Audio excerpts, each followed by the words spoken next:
It is my great pleasure to introduce Seema Sueko, who is the Associate Artistic Director of Pasadena Playhouse, with her Let's Inspire talk, Neuroscience, Empathy, and the Biology of Acting.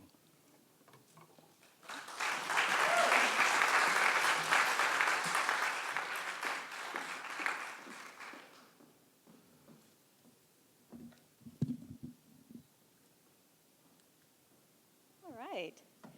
Good morning, everyone.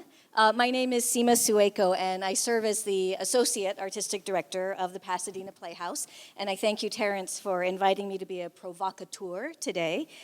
In the interest of trying to be as provocative as possible, the title of my talk is Neuroscience, Empathy, and the Biology of Acting. Despite the words biology and neuroscience in the title of my talk, I need to really emphasize that I am not a scientist at all. I am merely a theater artist who is connecting the dots to big ideas that are way beyond my pay grade. You may notice that I'm trying to speak rather quickly, and that's because the style of my talk is pecha-kucha, or pachakacha, depending on where you are, how you might pronounce that. Anyone familiar with that? Essentially, I show you 20 slides, each shown for 20 seconds. I think I've gone over my 20 seconds, so you only have to endure this whole talk for 6 minutes. In the theater, we tend to believe that there is a connection between theater and empathy. Laura Gunderson wrote this quote in the Huffington Post in 2012. She said, "So much of the toxicity in this world comes from the collective draining of empathy. We don't understand each other and we don't want to, but theater invites us, no, forces us to empathize."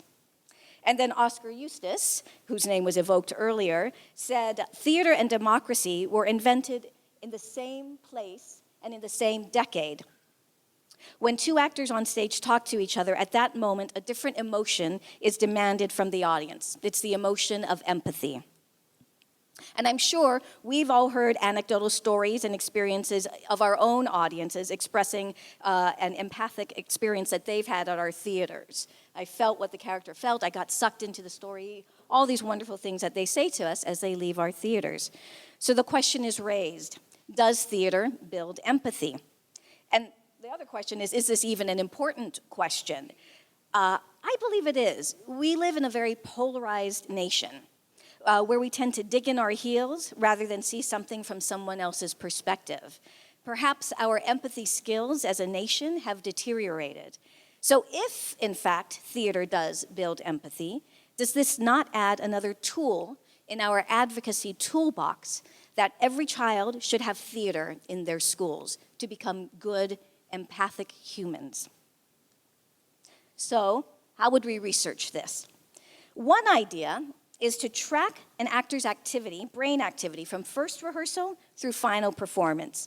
If the act of acting is stepping into another person's shoes, in other words, empathy, would we see that the empathy parts of their brain are activated as the actor gets further along in the acting process on their particular role?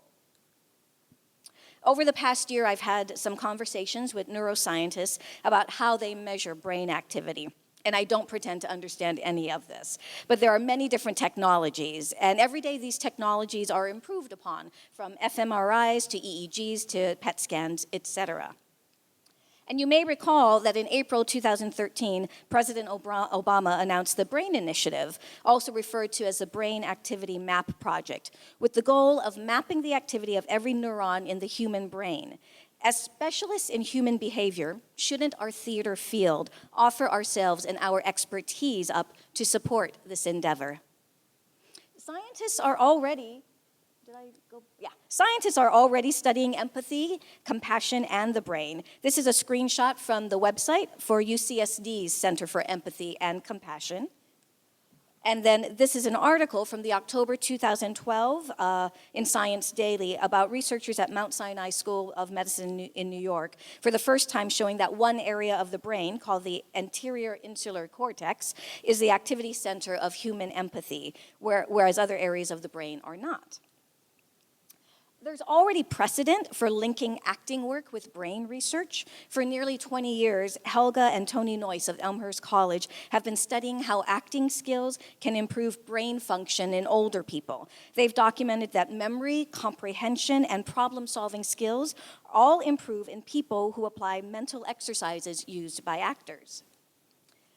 Then, as part of a 2009 exhibition on human identity, actor Fiona Shaw agreed to have her brain scanned while performing parts of T.S. Eliot's poem, The Wasteland. Our counterparts in the field of music are way ahead of us in linking the study of music with the positive impacts on the brain and human development. They're getting large grants to be able to do this work.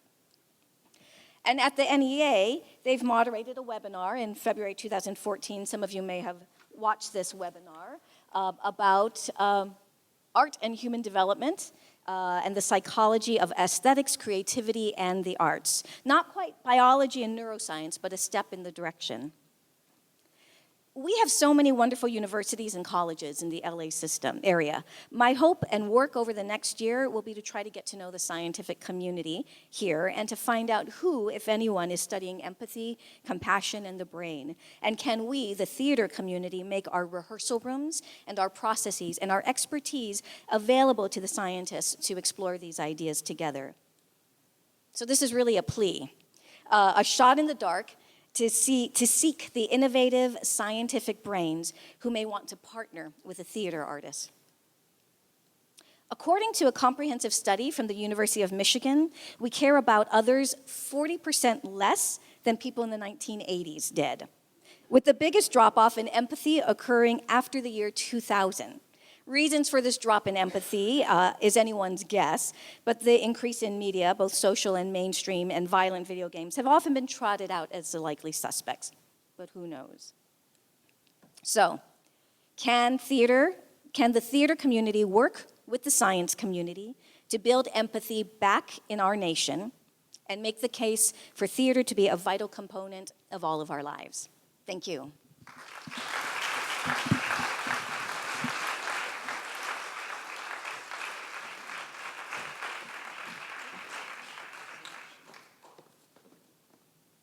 Thank you, Seema.